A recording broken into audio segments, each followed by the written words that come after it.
सपना पे इतनी उंगलियां उठाई जा रही हैं, इतनी उंगलियां उठाई जा रही हैं, कोई भी उंगली एक बार डाउन नहीं हो रही है कि कैसे किस हद तक हम एक औरत को परेशान कर सकते हैं। चलिए आज बात करते हैं सपना के अय्याशियों के बारे में। सपना बहुत बड़ी अय्याश है। सपना ने ये कर दिया, सपना ने घर वालों पे इल्जाम लगा दिया, सपना ने ऐसा कर दिया, वैसा कर दिया। मन तो करा बहुत ज्यादा एक साथ ही बोल जाऊं, लेकिन पेशेंस के साथ धीरे धीरे बोलना पड़ रहा है। आजकल के डेट में सपना भी बहुत नई नवीली लड़की है और उसका 2 बार कांड हो गया। जो लोग कहते हैं सपना ऐसी है, सपना वैसी है, क्या सपना आज तक अपनी चौखट की दहलीज पार करके कभी हनीमून पे गई? क्या सपना आज तक कभी चौखट पार करके कभी ऐसी जगह पे गई, कभी आउट ऑफ सिटी गई? उसके पास इतना पैसा कि आउट ऑफ सिटी तो क्या, वो आउट ऑफ कंट्री तक चली जाए। लेकिन कभी क्या उसके शौक नहीं है? क्या वो औरत नहीं है? क्या वो उसके अंदर, क्या उसके शौक अरमान नहीं है कि वो कभी बाहर जाए कभी? लेकिन वो पूरा अपना जीवन अपने घर वालों के लिए दे दी। इतना भी समझ नहीं आता कि एक औरत को इतना परेशान करेंगे कि वो औरत जो बाहर की दुनिया देखी नहीं, उसकी जिंदगी सिर्फ मायका और ससुराल, मायका और ससुराल। अब ये बातें आ रही हैं कि सपना ने मैटर क्यों सोशल मीडिया पे लाया।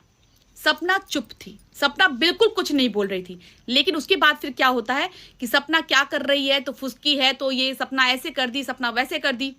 सपना ने आज अगर नहीं बताया होता कि उसके साथ थाने में क्या हुआ है, लोग कहते हैं इसने तो कोई केस ही नहीं किया, देखो ये चुपचाप बैठ गई, देखो इसने तो कुछ नहीं किया, सब हवाबाजी थी। आज सपना परेशान होकर लाइव की है। आज सपना अपने दर्द से आहत होकर लाइव की है। उसकी आंखों के आंसू नहीं दिखते क्या? उसकी आंखों का दर्द नहीं दिखता? मैं शुरू से इस बात को कहती, आज सपना कुछ भुगत रही है ना कहीं वो ससुराल वालों की कर्म की सजा भुगत रही है। उस टाइम पे एफआईआर 2 मिनट में हो रहा था, 2 मिनट में। लेकिन मैं पूछना चाहती हूं कि अंकल जी क्यों नहीं कंसेंट दिया आपने एफआईआर का? आज ये कहा जा रहा है ना कि इतना टाइम निकल गया। मुझे पता था कि ये बात बाद में जरूर बात आएगी और आप लोग सपना को ठोक ठोक के सुला रहे हैं कि बेटा हम सब करेंगे, बेटा हम सब करेंगे। आज एसएसपी ने जो बातें मेरे से कही, मेरा रोंगटा हिल गया है कि अगर ये मैटर उस टाइम हुआ तो आज जो इंसान होता ना सलाखों के पीछे होता। छोटी छोटी बच्चियां लेकर के इतना टेंशन वो झेल रही है। कभी सोचा है कि अपनी बच्चियों को कैसे पाल रही होगी? कभी सोचा है कि वो किस तरीके से इतने टेंशन के साथ बच्चियों को खाना खिला रही होगी? ऑडियंस, मैं आप लोगों से हाथ जोड़ के एक बात कहना चाहूंगी, इस समय आप लोग उसके बहुत बड़े सहारा हो। राजवीर के जाने के बाद, सूरज के जाने के बाद उसका कोई अभी अपना नहीं है। माँ बाप है, उनकी स्थिति आप जानते ही हैं। इस समय सिर्फ और सिर्फ ऑडियंस ही सपना की ताकत है। ऑडियंस सपना को कहां से कहां पहुंचा देगी। बस मैं आप लोग से एक रिक्वेस्ट करूंगी, ये दुनिया में जितने लोग, और हाँ वो डॉक्टर साहिबा को बता दूं, डॉक्टर साहिबा वीडियो बना के कहती कि मैं ये देखती हूँ वो देखती हूँ। आप कैसी डॉक्टर हैं? आप किस तरीके की, आप सोशल मीडिया पे आके इस तरह के स्टेटमेंट देकर के एक महिला को टॉर्चर कर रही हैं, एक महिला को प्रताड़ित कर रही हैं। आप मुझे बताइए कौन सा हॉस्पिटल थी, राजवीर कब गया था? मैं आपको दूंगी डेट, टाइम लिखा हुआ दूंगी हॉस्पिटल का कि डॉक्टर के टाइम पास किस टाइम पे हॉस्पिटल में गया था राजवीर। आप बताइए ना मुझे, क्यों नहीं फिर आपके हॉस्पिटल ने पुलिस को बुलाया? कुछ चक्कर है क्या? ये सब चीजों का लफड़ा चलता है क्या? छुपा लिया जाता है पैसे लेकर के? एक्सीडेंट केस में क्यों नहीं आपके हॉस्पिटल ने, डॉक्टर, मैं आपके हॉस्पिटल से बात करूंगी, क्यों नहीं बुलाया हॉस्पिटल वाले ने पुलिस को?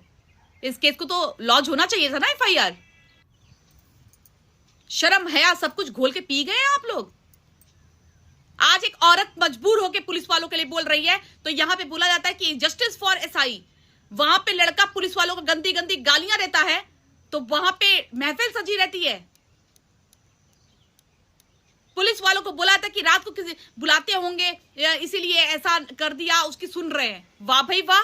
जब पुलिस वाली, अगर सच बताऊं सब तो एक जैसे होते नहीं है, अगर सुन ले तो सिर्फ उसकी सुन रहा था, पैसा खा के बैठा है। ये स्टेटमेंट हर एक इंसान का मेरे पास है,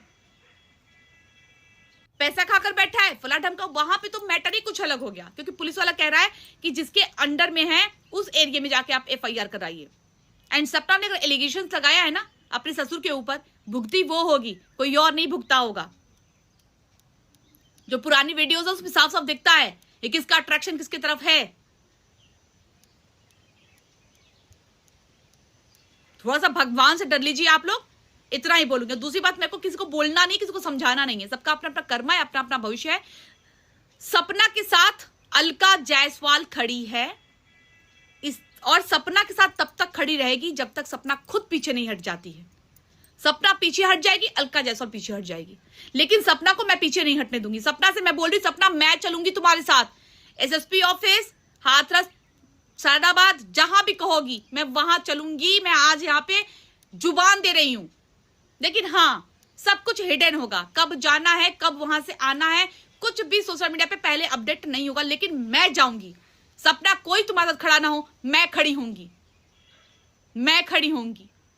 और राजवीर के केस में एफआईआर होगी और मामा जी को उठवाया जाएगा, क्योंकि मामा जी बताइए कि क्यों नहीं आपने किया कंप्लेन, क्यों आपने आनंद फानंद में सर्टिफिकेट बनवाया, क्योंकि सर्टिफिकेट बनवाने आप गए थे और वो आदमी गया था जो फोन करके बुलाया था।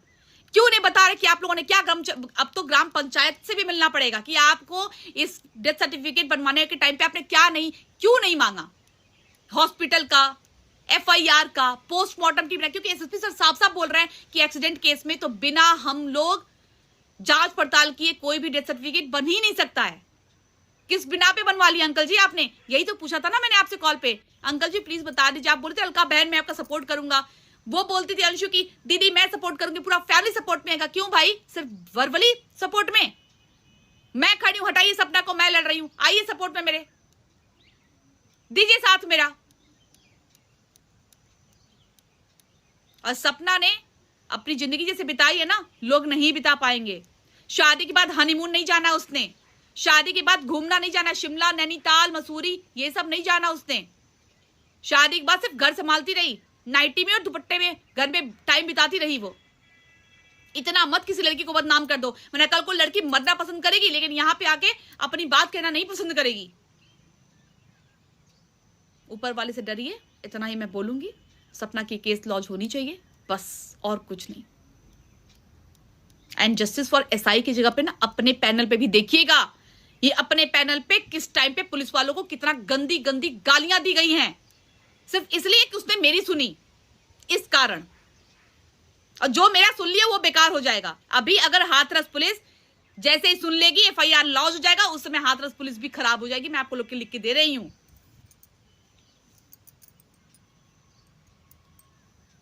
चलिए मिलती हूं लाइव में।